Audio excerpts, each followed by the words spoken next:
shoutout kay Mark Music. Yan, sabi niya dyan, brothers tayo. music Sabihin guitar. natin, sige Sorry, yan, mag-flat shoutout tayo. sa'yo, brother. So parang something na, Yan, dun po ako nanonood lagi sa kanya. Marami po ako natutunan sa kanya mga kaibigan. Yan, Mark Music. Music Mark. parang, ganito rin, pag halimbawa, balitan din natin yung sitwasyon. Halimbawa, nasa B yung ating yan.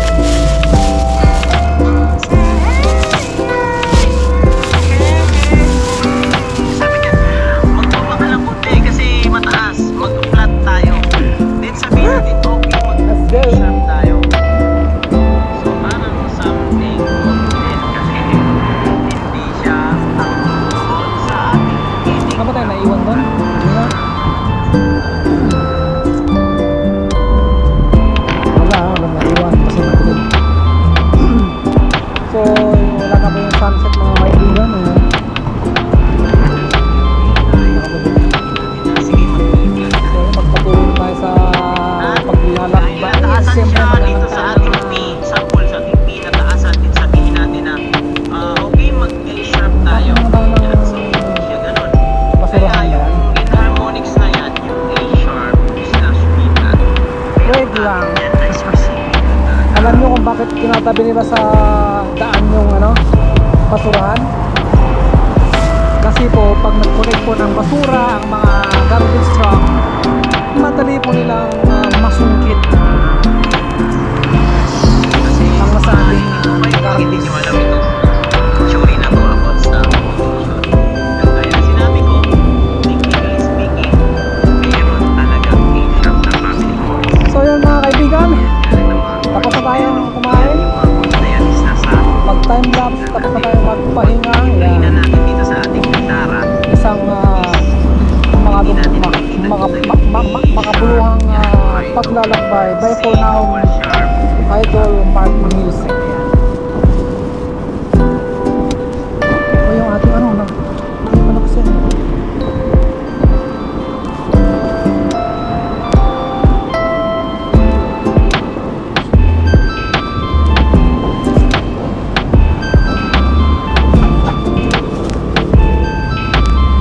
Iwan sa panglalakbay. Parang nag-iina ako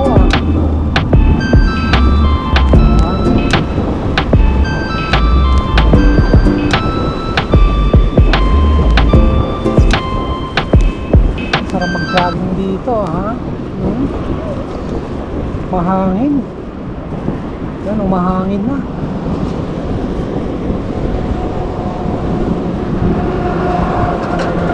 Kasing hangin na ng iyong katabi. Malakas ng hangin.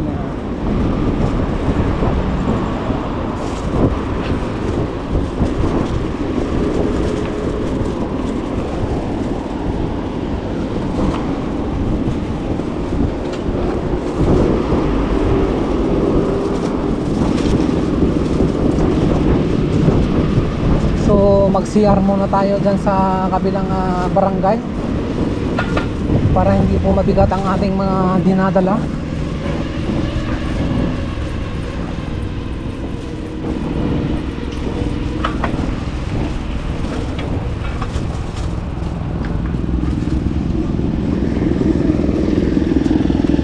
Ayun o, eksakto.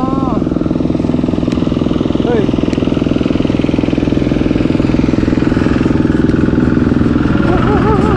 Hey, thank you very much.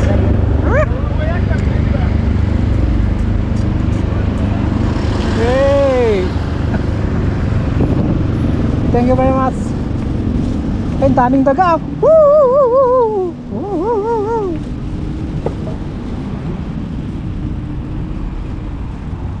So, yun, hihingi naman tayo dito.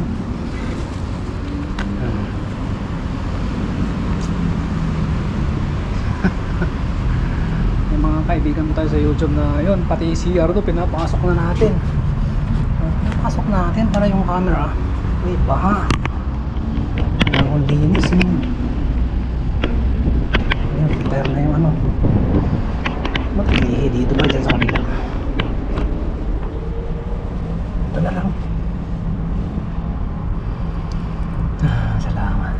brother DJM, yan. Ang ating bossing.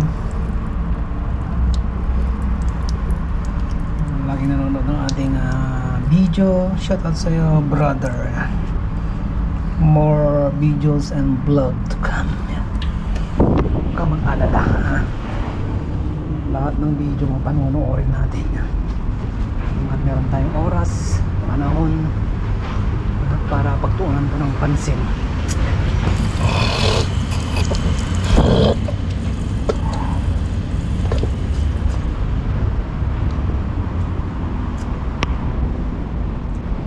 Saan ko ba kayo pwedeng i-pasyal?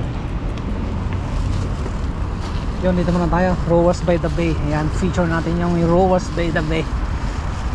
Rowers by the Bay. Rowers Bay pala, sorry. May mga daga dito. Mga daga dito, kala mo, ha? Mga friendly po yan, mga daga natin. Parang madilim dito. Yung mga daga dito nagkalat, no? Nagpipiesta. Madilim na kasi dito, hindi na nakikita yung ganda ng liwanag. Ang ganda ng paligid. Dito yung magandang lugar. Parang Titanic, eh.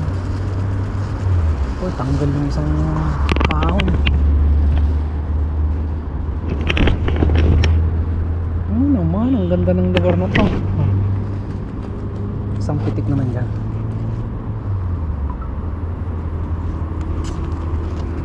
Tayo mo natin yung ilaw. Ayan.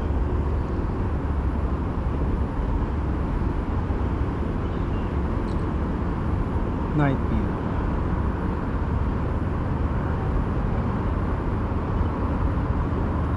Ay, ang ganda. Ang ganda naman. Dapat may video. Sabay natin ng video.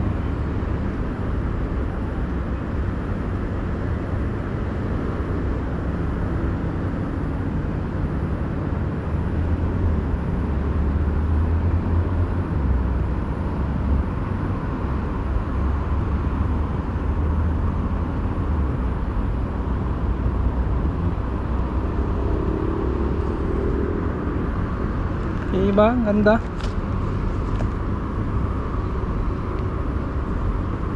May mga langgam dyan.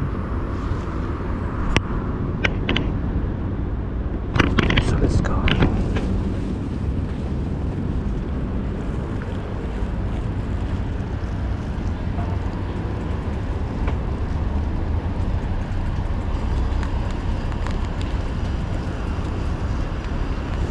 Let's go mga kaibigan. Ayan.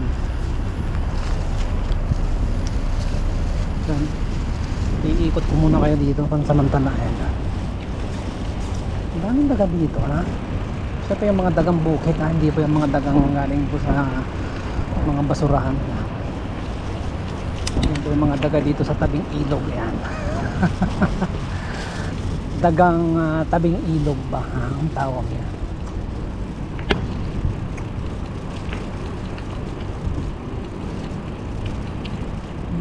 Dito ano, may maupuan, ha? Naman kaya na mag time lapse, ha?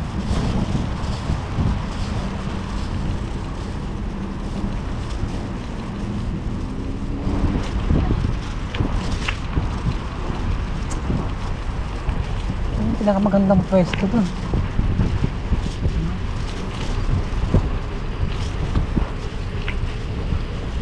Dito, madilim na dito. Ayan, pwede ka nang kumapa dyan. Kapain mo na yung kaluluwa ng katabi mo, ha?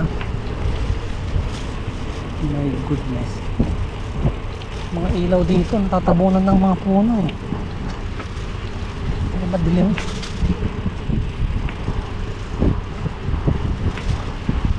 Tutuntunin natin yung pinakadulo na ito. Huwag kang mag-alala, kabayan. Ayan.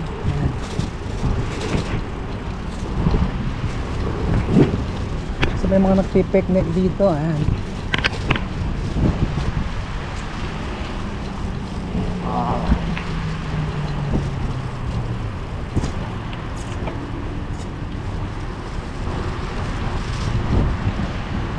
Maganda to pag umaga eh. Maaliwalas dito. Linis ng lugar. Ayun. So yun. So hanggang dito yung dulo nito. Actually marami, may mahaba pa yan. Pero hindi na natin tutuntunin yung pinaka dulo nito ha. So yun, meron po dyang CR ha? Kung gusto nyo mag CR yung dulo nyan meron. So yun, balik muna tayo dito.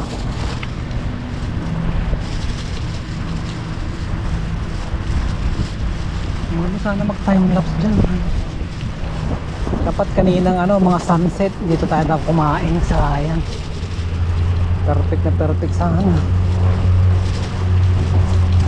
Nabutan na tayo ng gutom dun sa tabi ng dagat. Kaya doon na lang tayo kumain.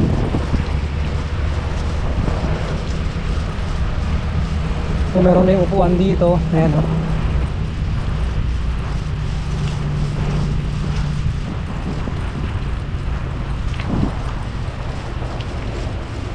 Tapos matanggal yung puno na yan ha.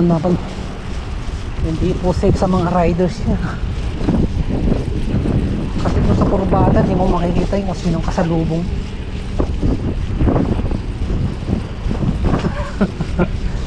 Pagdating doon sa kurbada at madilim, hindi mo may mga puno, hindi mo makikita yung hindi mo alam